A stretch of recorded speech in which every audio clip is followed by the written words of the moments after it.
바로가 백성을 보낸 후에 블레셋 사람의 땅의 길은 가까울지라도 하나님이 그들을 그 길로 인도하지 아니하셨으니 이는 하나님이 말씀하시기를 이 백성이 전쟁을 하게 되면 마음을 돌이켜 애굽으로 돌아갈까 하셨습니다. 그러므로 하나님이 홍해의 광야길로 돌려 백성을 인도하심에 이스라엘 자손이 애굽 땅에서 대열을 지어 나올 때에 모세가 요셉의 유고를 가졌으니 이는 요셉이 이스라엘 자손으로 단단히 맹세하게 하여 이르기를 하나님이 반드시 너희를 찾아오시리니 너희는 내 유고를 여기서 가지고 나가라 하였음이더라. 그들이 숲곳을 떠나서 광야 끝 에담의 장막을 치니 여호와께서 그들 앞에서 가시며 낮에는 구름 기둥으로 그들의 길을 인도하시고 밤에는 불 기둥을 그들에게 비추사 낮이나 밤이나 진행하게 하시니 낮에는 구름 기둥 밤에는 불 기둥이 백성 앞에서 떠나지 아니하니라. 아멘.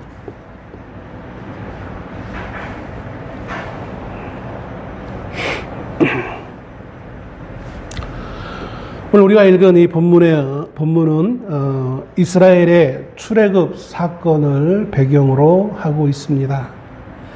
하나님의 백성인 이스라엘에게 있어서 가장 큰 은혜의 사건이 아마 이 출애굽이다라고 할 수 있을 것입니다.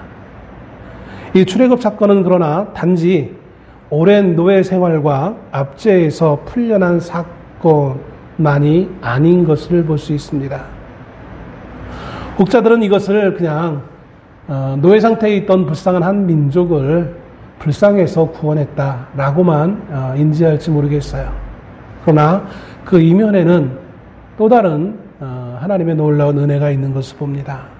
이 사건에는 하나님의 선택하심과 부르심, 또 약속하심, 그리고 인도하심과 보호하심 등 하나님의 구원 역사의 모든 과정이 나타나 있는 것을 찾아볼 수 있습니다. 결국 이스라엘의 이 출애굽 사건은 오늘날 성도들을 하나님께서 선택하셔서 부르시고 그 부르신 성도들과 함께하는 이 믿음의 삶의 여정을 그대로 예표하고 있는 것이다 라고 할 수 있을 것입니다.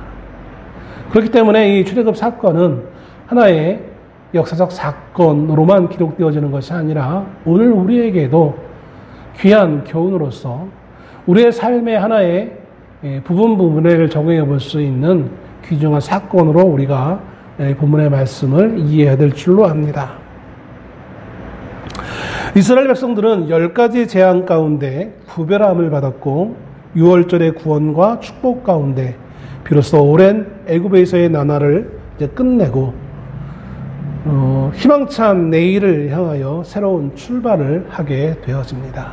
그리고 그 출발 즈음에 이제 그 이어지는 내용의 말씀이 오늘 17절부터의 말씀인 것을 보게 되어집니다. 17절은 우리가 읽었지만 다시 한번 읽어보자면 이렇게 기록합니다. 바로가 백성을 보낸 후에 블레셋 사람의 땅의 길은 가까울지라도 하나님이 그들을 그 길로 인도하지 아니하셨으니 이는 하나님이 말씀하시기를 이 백성이 전쟁을 하게 되면 마음을 돌이켜 애굽으로 돌아갈까 하셨습니다. 오늘 17절 처음 시작하면서 하나님은 이렇게 지적합니다. 바로가 백성을 보낸 후에.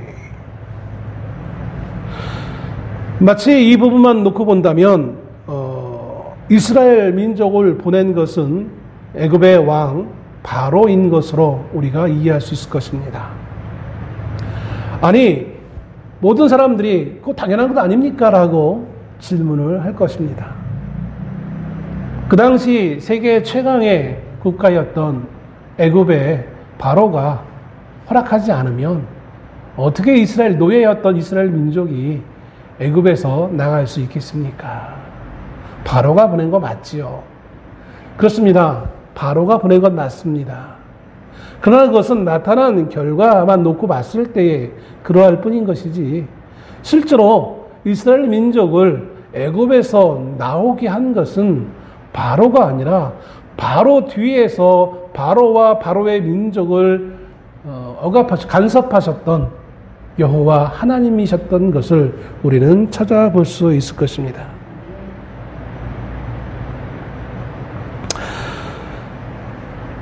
사실 이것이 얼마나 큰 차이인 줄 모릅니다.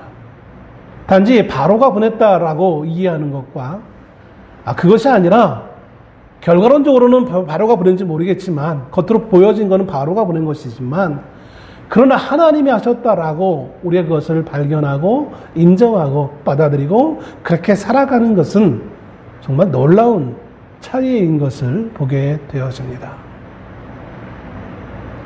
앞에서도 말씀드렸던 것처럼 이것은 곧 우리의 성도의 삶의 모습에서도 그대로 적용되어 줄 수밖에 없는 것을 보게 되었습니다. 아침에도 말씀을 다시 한번 점검하면서 그렇게 생각을 해봤습니다. 우리는 어떻게 살아가는가? 우리는 무엇으로 살아가는가? 어떤 힘으로 살아가는가? 옛날 우리 어르신들은 사람은 밥심으로, 우리 조선인들은, 우리 한국인들은 밥심으로 살아간다 이렇게 말했던 적이 있던 것을 기억합니다. 그리고 어떤 사람들은 밥심으로 살아갈 수 있고요. 어떤 사람은 명예로 살아갈 수도 있을 것입니다. 권력으로 살아가는 사람도 있겠죠. 그러나 성경은 그 모든 것들이 누구의 손 아래에 있느냐면 하나님의 손 아래에 있다라고 말씀해 주고 있습니다. 창세기 1장 1절 태초에 하나님이 천지를 창조하시니라 라는 이 말씀이 곧 하나님이 모든 것 뒤에 계신다는 사실을 선언하고 시작하고 있는 것을 봅니다.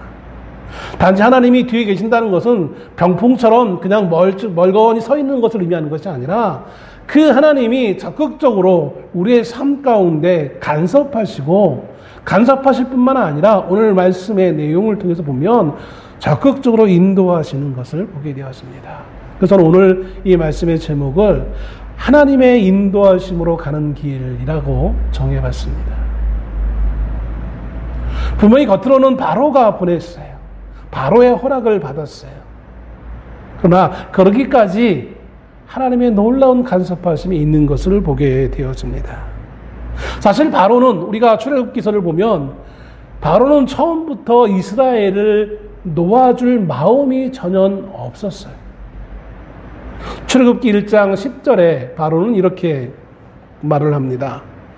우리가 그들에게 대하여 지혜롭게 하자. 두렵건대 그들이 더 많게 되면 전쟁이 일어날 때에 우리 대적합하여 우리와 싸우고 이 땅에서 나갈까 하노라 하고. 요셉을 알지 못하는 새로운 왕조가 애굽에 세워지고 그 왕이 자신의 신하들에게 또 자신의 백성들에게 말을 하기를 이 이스라엘 민족이 우리의 원수와 같이 연합하여서 우리와 싸우고 이 애굽에서 나갈까 염려스럽다라고 말하는 거예요. 중요한 것은 우리와 싸우고가 아니에요. 싸움에 대해서는 바로의 입장에서는 이건 별 문제가 아니에요. 마치 골목대장이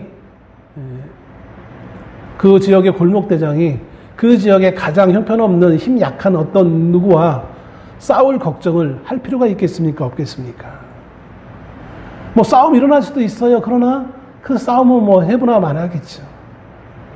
문제를 바라고 걱정하는 것은 싸움 자체가 아니라 그 싸움 도중에 이들이 애굽에서 나갈까라는 것에 대한 염려스러움이 있었다는 사실인 것입니다. 그래서 바로와 바로의 신하들은 이스라엘 민족이 나가지 못하도록 이들을 향하여 철저히 통제하는 정책을 실행에 옮기는 것을 보게 되어집니다. 바로에게 있어서 이스라엘은 적당히 먹이면서 편리하게 부릴 수 있는 노예, 그 이상도 그 이하도 아니었던 것입니다. 사람들이 필요할 때, 인력이 필요할 때 쉽게 부려먹을 수 있는 이들, 적당히 먹을 것과 적당히 잠잘 자리를 제공해주면 그닥 뭐 큰 많은 비용 소모 없이 부려먹을 수 있는 이들, 이 손쉬웁게 부려먹을 수 있는 이들을 왜 갑자기 보내겠습니까? 할 수만 있으면 하루 이틀이 아니라 영원토록 이들을 부려먹고 싶은 그런 마음이 바로와 그들의 신하들이 가지고 있던 생각이었을 것입니다. 여기에 하나님의 간섭이 있지 않았다면 이들은 아마 어쩌면 영원토록 바로가 원하는 것처럼 애굽의 노예로서 그저 그들의 정체성을 찾지도 못하고 그들은 평생을 그렇게 살아갈 수밖에 없는 그러한 상황이었던 것을 보게 되었습니다. 요 근래 우리 한국 뭐 정치계 혹은 뭐 여러 가지 주도하는 부분에 있어서 일본이 대한제국을 강제적으로 병합한 시대에 우리의 국적은 어디였는지에 대한 문제가 우리를 혼란스럽게 하고 서로 다투게 만드는 그런 경향이 있는 것을 보게 되었습니다. 그리고 이것이 왜 진영 간에 좌익과 우익에 갈라져서 싸우는 논제가 되어지는지 저는 이해할 수 없는 것을 보게 되어집니다. 누구는 민족적 감정과 현실은 다르다고 말할 수도 있을 것입니다. 일본이란 나라가 치료적으로 이 땅을 지배하고 있었으니까 피지배 민족인 우리들은 당연히 국적이 일본이 아니겠느냐라고 아주 자랑스럽게 오히려 질문하는 국회의원들에게 버럭 소리를 내며 외치는 그런 장관이 된 사람도 있는 것을 보게 되었습니다. 참 회개망측하게 그 논리가 맞는 것 같이 보이기도 해요. 어떤 이들은 그것이 맞지 않냐라고 그렇게 동의하는 사람들도 있는 것으로 보입니다. 그런데 그런 주장들이 사실이기 위해서는 제가 보기에는 가장 중요한 두 가지 전제 요소가 필요합니다. 첫째는 지금의 그 시대, 일본이 우리를 지배하고 있던 그 시대와 지금의 시대가 동일한, 같다는 전제가 필요합니다.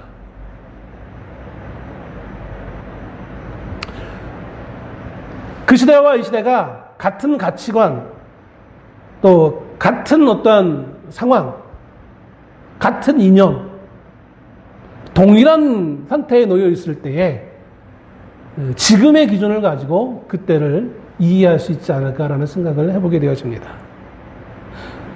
그러나 그 시대, 일본이 우리를 지배하고 있던 그 시대, 짧지 않은 35년의 어떻게 보면 한 세대에 해당되어지는 그 시대는 알다시피 제국주의, 20세기 초 제국주의 시대의 마지막 때인 것을 보게 되어집니다. 힘이 있는 나라가 힘이 약한 나라를 침략하고 빼앗는 것을 지극히 당연한 것으로 여겼던 시대였습니다. 그리고 그렇게 빼앗은 나라는 빼앗김을 받은 나라의 모든 것들을 마음대로 할 수 있는 그런 시대였습니다. 그것을 기준으로 해서 모든 가치와 관습과 제도가 만들어졌습니다. 그러나 지금은 그렇지 않죠. 비록 현실적으로 여전히 땅이 아닌 자원과 경제적인 것들을 가지고 강대국이 약소국을 많이 좀 괴롭히는, 또 빼앗는 그런 모습은 있지만, 그러나 20세기 초 같은 그런 제국주의 시대와 같이 그 어떤 누구의 비난도 없이, 스스럼 없이 모든 것을 빼앗을 수 있는 그런 시대는 아니라는 것입니다. 그런 시대에 적용했던 규칙과 오늘 이 시대의 규칙을 다를 수밖에 없어요. 두 번째는 점령했던 일본인들이 피지배민족인 우리를 어떻게 이해했느냐, 받아들였느냐의 문제입니다. 즉, 같은 한 나라의 구성원으로 받아들였느냐. 그러면 뭐 국적이 그럴 수도 있겠다라고 할 수도 있을지 모르겠어요. 물론 그들이 겉으로는 내선 일체를 이야기하면서 뭐 일본과 조선은 하나다라고 그렇게 주장을 했는지는 모르겠어요. 그러나 심정적인 것뿐만 아니라 실제적으로 혹은 행정적인 것들이 과연 그랬느냐라고 살펴보면 그렇지 않다는 것이죠. 물론 부분적으로는 왜 모든 사람이 다 악한 사람일 수 없듯이, 모든 사람이 또 다 선한 사람이 있을 수 없듯이, 일부 일본인들 가운데는 피지배민족인 우리들을 향하여서 선한 뜻을 가지고 있는 사람들도 있었을지 모르겠어요. 그러나 보편적으로 그들은 그러지 않았다는 것이죠. 그러니까 알다시피 그들은 우리 민족에게 창씨개명을 요구했어요. 이름을 바꿔라. 이름을 바꾸면 조선인이 일본인이 됩니까? 그렇게 받아들여졌습니까? 그렇지 않잖아요. 물론 이렇게 말씀하면 어떤 이들은 하나의 어떤 예들을 찾을지 모르겠어요. 대표적인 사례 우리가 너무나 잘 알고 있는 올림픽 그 마라톤 선수였던 베를린 올림픽에서 금메달을 땄던 송기정 선수. 일본을 대표해서 일본인으로서 나가는 거 아니냐. 그건 참 얼마나 후한무치인지 모르겠어요. 일본은 그들이 필요할 때에 필요한 소수 인원에게만 일본이냐고 얘기하면서 일본을 대표해서 보낸 것이지, 우리 모든 사람들을 똑같이 다 일본인으로 여긴 적은 없었던 걸로 기억됩니다. 우리가 해방 이후에 우리의 할아버지, 할머니들이 전부 다 국적을 그럼 일본에서 한국으로 바꿨습니까? 그런 작업을 한 적이 없잖아요. 만일 정말 우리 조선인들이 다 일본이었다면 해방하자마자 관공서능을 바빴을 거예요. 국적 다 바꾸느라고. 근데 그런 일이 없었어요. 아마 어느 소수들, 정말 제가 방금 말씀드린 것처럼 그렇게 모든 과정을 이해하지 못하는 사람이나 아니면 어떠한 소수, 실제로 그 시대에 도움을 받았던 그런 기득권층에 있었던 사람은 그렇게 주장할지 모르겠어요. 그러나 사실 그것은 올바르지 않다는 것이죠. 또 한 가지, 참 그들이 주장하는 그 논리 가운데 아이러니한 걸 보게 되어져요. 그들은 나라기를 이렇게 얘기합니다. 우리는 우리의 할아버지 할머니들은 일본인이었다 국적이. 그러면 한번 생각해 봅시오. 우리나라에서 일본으로 넘어가는 쌀은 수출입니까? 아니면 그냥 판매된 겁니까? 수출이 아니잖아요. 근데 그들은 수출이라고 얘기하고 있어요. 그들 스스로 얼마나 논리적인 모순을 말하는지 모르겠어요. 이스라엘 민족들도 마찬가지였어요. 바로가 봤을 때에, 애굽인들이 봤을 때에 이스라엘 민족은 그냥 하나 이용 가치가 있는 그 수단에 불과했어요. 그들을 인격적으로 자신과 같은 애굽인으로 받아들이지 않았다는 거예요. 필요하니까 이용했을 뿐인 거예요. 그 필요한 그들을 왜 오늘 갑자기 선한 마음이 들어서 내가 이제 너희들 그동안 수고했으니까 이제 너희들 땅으로 가, 이렇게 허용할 만한 그런 나라, 그런 지도자가 어디 있겠습니까? 오늘 17절 말씀에 나와 있는 바로가 보냈다라는 것은 그냥 하나의 문예적 표현일 뿐일 것입니다. 겉으로 드러난 어떤 역사적 모습만 기록한 것일 것입니다. 그러나 그 이면에 하나님의 역사하심이 있는 것을, 하나님 우리에게 교훈하고 있는 것을 우리는 발견할 수 있어야 될 줄로 압니다. 우리의 삶의 모든 여정들이 이처럼 내가 살아가고 있는 것 같이 보이지만, 내 힘으로 살아가는 것 같이 보이지만, 그러나 그 이면에 하나님이 허락하시지 아니하면, 하나님의 인도하심이 있지 아니하면 우리는 내가 살아가는 것이 될 수 없음을 발견할 수밖에 없는 것입니다. 그렇기 때문에 바로의 신하들은 10가지 재앙 가운데 얼마나 쉽게 바로에게 제의하잖아요. 더 이상 왜 우리 민족도 아니고 우리 동포도 아니고 우리 민족이 아닌 저들을 때문에 우리가 이런 고통을 겪어야만 합니까? 빨리 보내십시다. 저들이 우리에게 필요하긴 하지만 우리가 이렇게 희생하면서 그것이 필요하지 않지 않습니까? 보냅시다. 그리고 바로는 결국 하나님의 그 준엄한 손길 가운데 굴복할 수밖에 없었고, 자기가 아니라 마지못해 이스라엘 백성들을 내보내게 되어지는 것을 보게 되어지죠. 바로가 이스라엘을 놓지 않으려 했던 것처럼 세상은 믿음의 사람들을 자신의 영향력 아래 놓치지 않으려 하고 있습니다. 사단은 그럴 수 없는 것을 알면서도 성도들을 미혹해서 자신의 발 아래 놓으려고 합니다. 하다 마지막 순간이 되면 보내면서도 회방하는데, 그것이 하나님과 성도 사이를 회방하는 것입니다. 하나님에 대해서는 아무것도 할 수 없으니까 성도들의 마음에 하나님을 향한 불신을 심어 넣게 되어지는 것이죠. 모든 것은 하나님이 한 것인데 그 하나님이 한 것이 아니기만 하면 되어지는, 그 성도들의 마음 속에 하나님이 사라지게 되어지면, 하나님의 기억이 사라지게만 되어지면 사단과 세상은 목표한 목적을 이루게 되어지는 것이겠죠. 성도는 그것도 모르고 자신이 잘나서 내가 그럴만하기 때문에, 내가 열심히 했기 때문에 내가 이 땅에 살아가고 있다라고 착각하며 인생을 살아갑니다. 열심히 일한 당신을 위해 맛있는 것, 보기 좋은 것 구경하고 맛있는 것 먹고 그렇게 인생을 즐기다 한평생 살아갑시다. 적당하게 주일 되면 시간 내서 시간이 되면 교회 가서 예배 드리는 척하고, 좀 양심에 찔리면 뭐 성가대 정도 좀 하고, 힘든 건 하지 맙시다. 왜 어리석게 힘든 거를 해?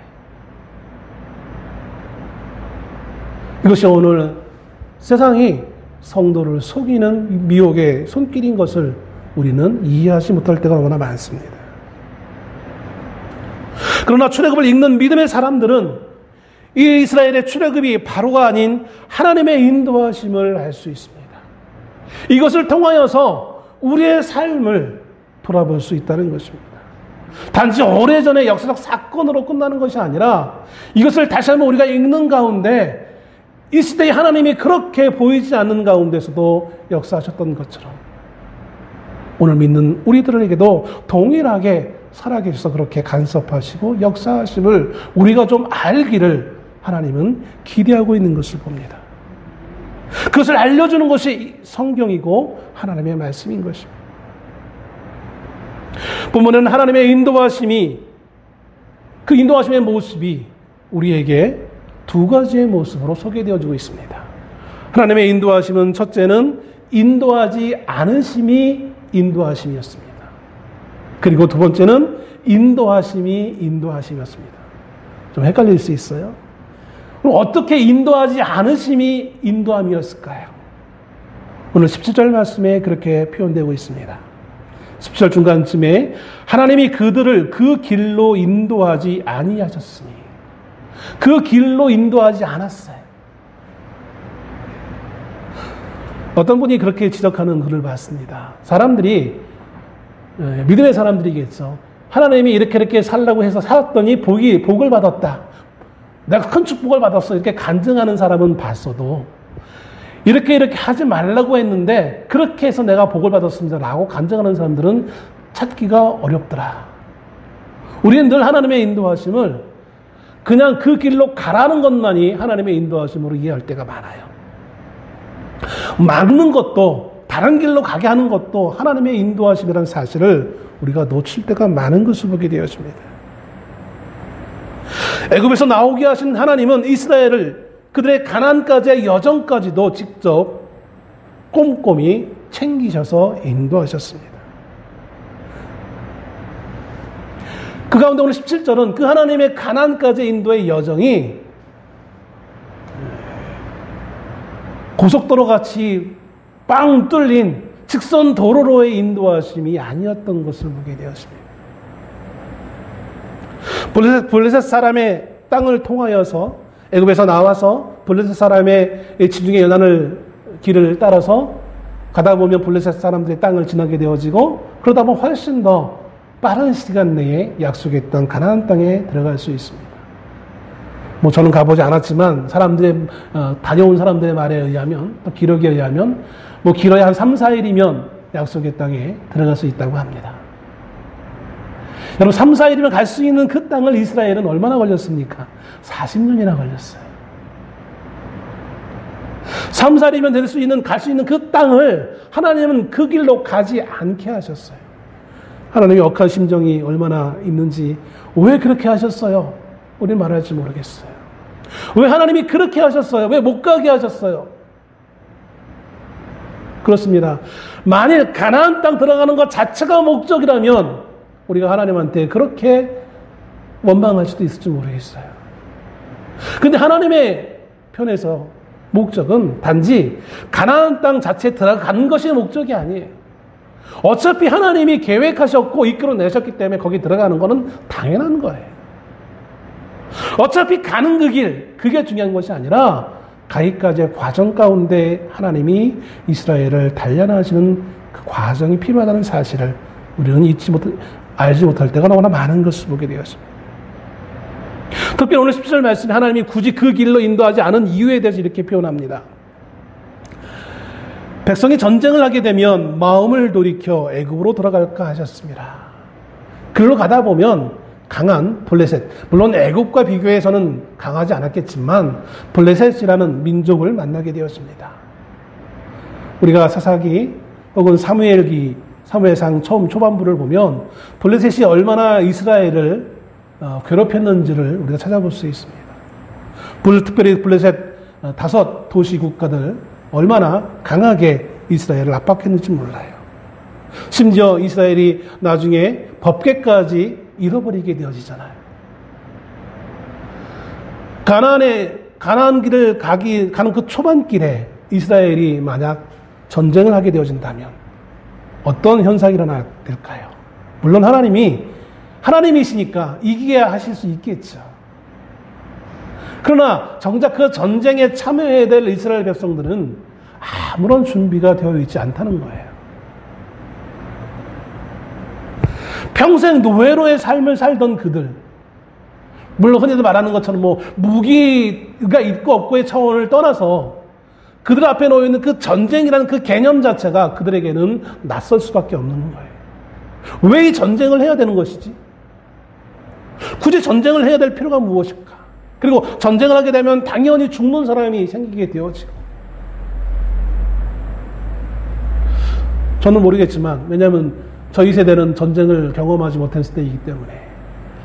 그러니까 군인들이 전투에 한번 참여하면 그 안에 받는 스트레스가 엄청나다고 합니다.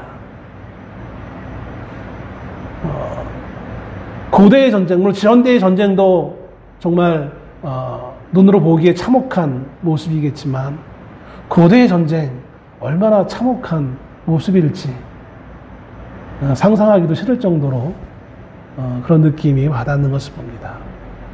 인간의 몸이 기구에 의해서 난도질 당하는 그 모습을 어떻게 우리가 눈뜨고 볼 수 있겠습니까? 그러면서까지 우리가 약속의 땅에 갈 필요가 있을까? 이들에게는 아직 하나님의 약속의 말씀도 제대로 들려지지 않았어요. 그냥 모세가 그렇다고 하니까 하다가 그냥 밀려왔을 뿐이에요. 여러분, 우리도 마찬가지예요. 하다 보니까 하나님이 우리를 사랑해서 우리를 부르시긴 했는데, 그래서 고백을 해서 세례를 받고 내가 마지못해 어떻게 체면과 어떤 여러 가지 이유 때문에 교회는 나오고 있는데, 내가 왜 교회를 계속 나와야 되는지, 왜 남들과 다르게 나는 이렇게 손해보면서 믿음의 생활을 해야 되는지, 내가 보기에 주변 어떤 사람들은 대충 살아가도 양심에 꺾임 없이 잘 살아가는데 왜 우리 교회 목사님은 저렇게 왜 믿음으로 살아야 된다고 그렇게 강요하고 있는지 도무지 이해하지 못할 때가 많아요.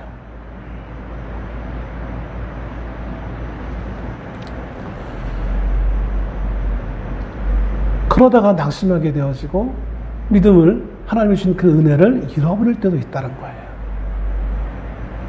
오늘 하나님은 전쟁의 참혹함을 경험한 그들이 다시 그 애굽으로 돌아갈 것을 염려하십니다.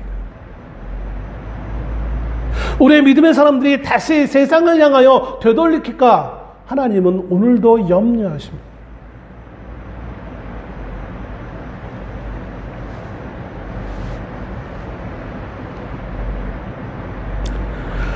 하나님 우리의 마음이 돌이켜지지 않기를 기대하십니다.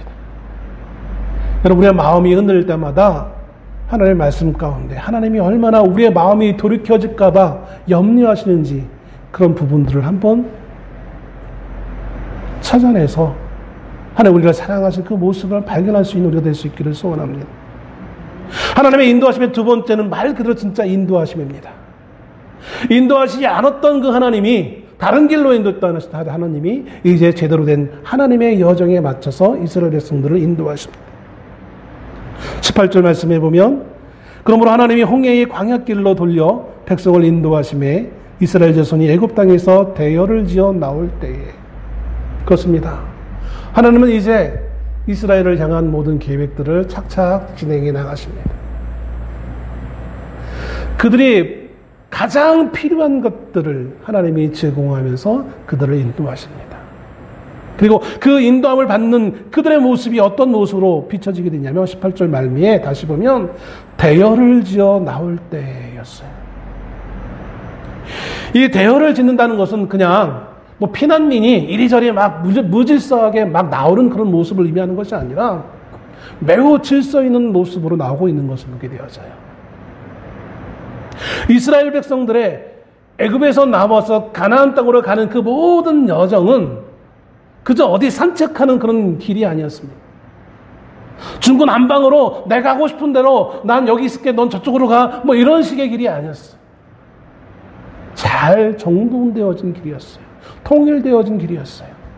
우리가 민수기를 보면 이스라엘 백성들이 광야에서 정착할 때에, 머물 때에 그 지파별로 법궤를 중심으로 어떻게 텐트를 치게 되어지는지, 또 그 다음날 출발할 때 어떤 순서대로 출발하게 되어지는지, 그 절차대로 하나님이 기록해주고 있는 것을 보게 되어집니다. 왜 그렇게 해야만 됐을까요? 그냥 마음대로 가면 되지. 이들은 하나님의 백성으로서 하나님의 명령에 따라 하나님의 일을 이루기 위한 하나님의 군대로서 약속의 땅을 향한 발걸음을 가고 있는 것이었습니다. 그러므로 이들은 그냥 피난민처럼, 그냥 낙오자처럼 이리저리 휩싸여 흔들리며 갈 수 없었던 거였어요. 굳이 하나님이 오늘 본문의 말씀에 대열을 지어 나올 때라는 말씀을 기록한 이유가 바로 여기에 있습니다. 우리의 삶은 그저 갈짓자로 걷는 그런 삶이 아닙니다. 나도 모르는 가운데 하나님께서 나를 부르셨고, 그리고 나의 삶의 길은 하나님이 주신 그 목적을 이루는 삶으로 살아가는 거예요. 그럴 때 우리의 삶이 어떻게든 갈짓자적인 내 마음대로의 삶으로 살아갈 수 있겠습니다.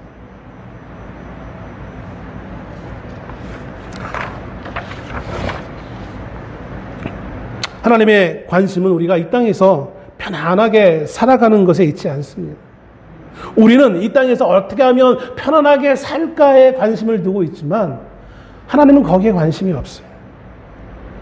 우리를 하나님 나라에 맞는 백성으로 어떻게 하면 만들어 가실까가 하나님이 우리를 향한 관심이에요. 그래서 마치 군인이 훈련소에 가면 처음 훈련을 받는 것처럼 우리의 인생의 광야에서 우리는 하나님의 말씀으로 훈련되어지는 과정을 겪으며 살아가는 거예요. 광야의 길을 걸어가면서 하나님 나라에 맞는 친백성으로서의 훈련되어지는 이스라엘의 모습처럼 오늘 우리도 그렇다는 거예요. 그 길 너머에 약속의 땅이 있는 것입니다. 이 광야의 길을 걸어가야만 비로소 약속의 땅에 들어갈 수 있는 거예요. 이 세상은 약속된 것을 받는 것이 아니라 그곳으로 나아가는 과정이며, 성도들은 광야처럼 거칠고 고달픈 길을 통과하는 과정에 놓여 있는 하나님의 백성인 것을 명심해야 될 줄로 압니다. 또 한 가지 오늘 본문의 말씀에 19절 말씀에 이렇게 기록합니다. 모세가 요셉의 유고를 가졌으니 이는 요셉이 이스라엘을 자손으로 단단히 맹세게 하여 이르기를. 광야로 나왔는데 지도자인 모세에게 무엇이 있었냐면 요셉의 유골이 있었다라는 거예요. 왜 죽은 지 300년도 넘은 왜 요셉의 그 뼈를, 그것도 모세가 직접 챙겨야만 했을까요? 요셉은 죽음에 직면했을 때에 그의 후손들에게 한 가지 말을 합니다. 창세기 50장에 그의 후손들에게 말을 하기를, 아브라함에게 약속하셨던 그 하나님께서 분명히 그 약속하셨던 것처럼 출애굽과 가나안 회복에 있을 것이라고. 그러면서 요셉은 자신의 그 유고를 꼭 그 약속의 땅 가나안 땅에 묻어달라고 후손들에게 부탁을 합니다. 그러면서 너희를 찾아오시리니, 19절 말씀의 중반쯤에 하나님이 반드시 너희를 찾아오시리니 라고 말씀하고 있는 거예요. 이 찾아오신다는 것은 말 그대로 기억하고 방문하는 것입니다. 우연하게 들리는 것이 아니라 기억하고 방문하는 거예요. 의도적으로 오시는 거예요. 하나님께서 이스라엘 조상들과의 그 언약을 잊지 아니하시고 그것을 이루기 위해 이스라엘을 기억하시고 찾아오실 것을 가리키는 것입니다. 그리고 요셉은 바로 그것에 어울려서 믿음으로 그 찾아오신 하나님으로 인하여서 우리가 가나안 땅에 다시 돌아갈 수 있음을 자손들에게 그 믿음을 전달해 주고 있는 것입니다. 개인적으로는 그저 자신의 그 뼈가 고향 땅에 묻히는 것을 말하는지 모르겠지만 그 이면에 숨겨져 있는 내용은 후손들에게 믿음을 보여주고 있는 것입니다.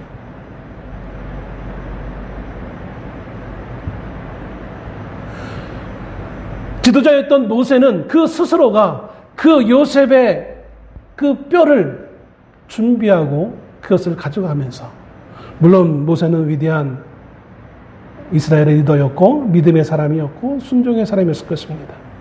그럴 리는 없겠지만 그럼에도 그가 흔들릴 때마다 요셉의 뼈를 바라보면서 그의 믿음을 다시 한번 공고히 하지 않았을까. 여러분, 우리의 인생을 살아가면서 우리도 위기를 맞이할 때가 있습니다. 모든 것이 다 잘 될 수는 없잖아요. 그럴 때마다 우리가 낙심하고 힘들 때마다 우리는 이 믿음의 예표들이 있어야 될 줄로 압니다.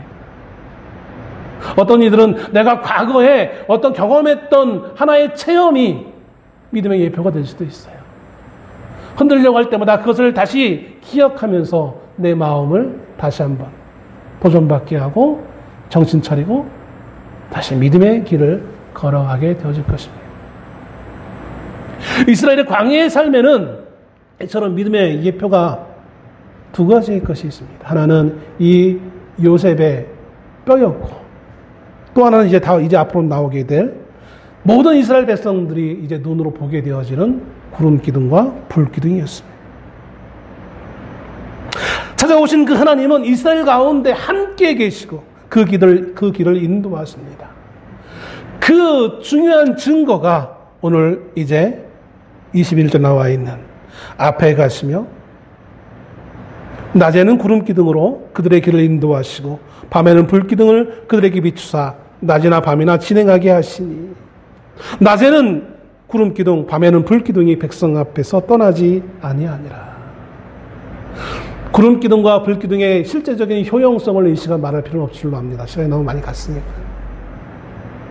구름 기둥과 불 기둥 그 자체만으로도 이스라엘 백성들에게는 하나님의 임재의 상징이었습니다. 그게 눈을 뜨면 먼저 보이는 것이 하나님의 임재의 모습이었습니다. 하나님의 임재하심을 통하여 그냥 임재하시고 그냥 끝나는 것이 아니라 그 임재하심이 이제 그들이 행군할 때가 되어지면 구름 기둥이 떠오르든지 불 기둥이 떠올라 그들이 앞서 먼저 행하시는 것을 보게 되었습니다.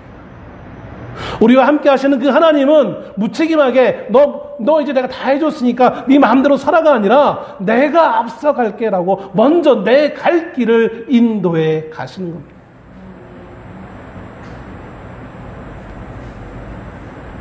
오늘도 하나님은 이스라엘 백성들처럼 눈으로 보이는 그런 구름 기둥과 불 기둥은 우리에게 보여주진 않지만 우리 안에 내주하시는 성령 하나님께서 직접 구름 기둥과 불 기둥이 되어주셔서 우리의 길을 인도하심을 보게 되었습니다. 하나님은 지금도 살아 계셔서 우리 안에 임재하고 계십니다. 내 삶에 여전히 너무나 힘겹고 어려워서 그 임재하신 하나님을 발견하지 못할 때조차도 하나님은 함께 하십니다. 이스라엘 백성들이 모세가 시내산에 올라가서 십계명 만든 그 순간 그들은 가장 하나님이 원하지 않던 금송아지 우상을 만들고 하나님 앞에 큰 범죄자들이 되어집니다. 그런데 그 순간에도 하나님의 구름 기둥과 불 기둥은 사라지지 않았어요. 우리의 인생이 성공했든지 실패했든지 문제가 있든지 문제가 없든지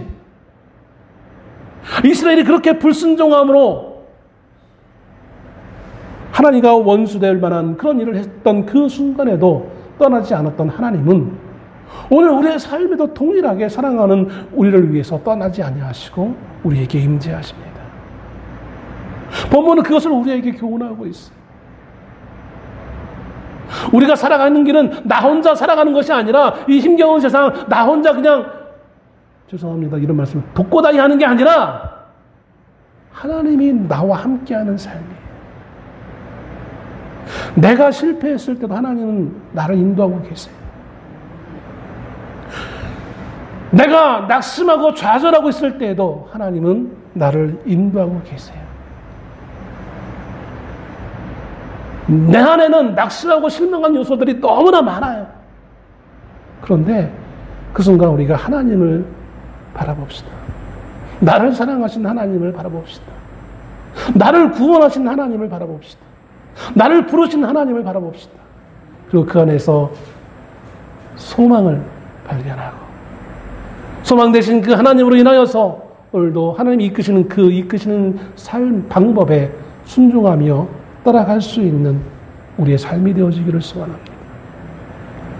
하나님 우리를 인도하시는 그 길은 내가 성공했기 때문에 증명되어지는 것이 아닙니다.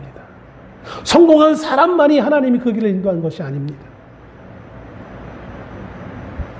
이스라엘 백성 모두를 하나님은 인도하셨어요. 모세만 인도하시지 않았어요. 아론만 인도하지 않았어요. 성경에 그 이름조차 기록되지 않은 수많은 장정만 60만이나 되는 수많은 백성들을 하나님은 하나하나 기억하시고 그들을 붙잡으시고 그들을 인도하셨습니다. 그들보다 우리가 더 못하다고 누가 감히 말할 수 있겠습니까? 왜냐하면 우리는 나를 기억하신, 나를 위해 십자가에 죽으신 예수 그리스도 그분이 계신데 그분의 피를 덧입어 사는 우리인데 어찌 우리가 그 이스라엘 백성만 못하다라고 말할 수 있겠습니까? 나를 사랑하신 그 하나님의 인도하심에 오늘 우리는 오늘도 그 인도하심을 따라 가는 길입니다. 보여진 결과에 연연하지 마시고 우리가 도착해야 될 그 마지막 그 영원한 그 나라를 바라보면서 하나님의 인도하심에 감사함으로 나아갈 수 있는 또 소망감으로 나아갈 수 있는 우리 모두가 될 수 있기를 주의 이름으로 축원합니다. 기도하겠습니다.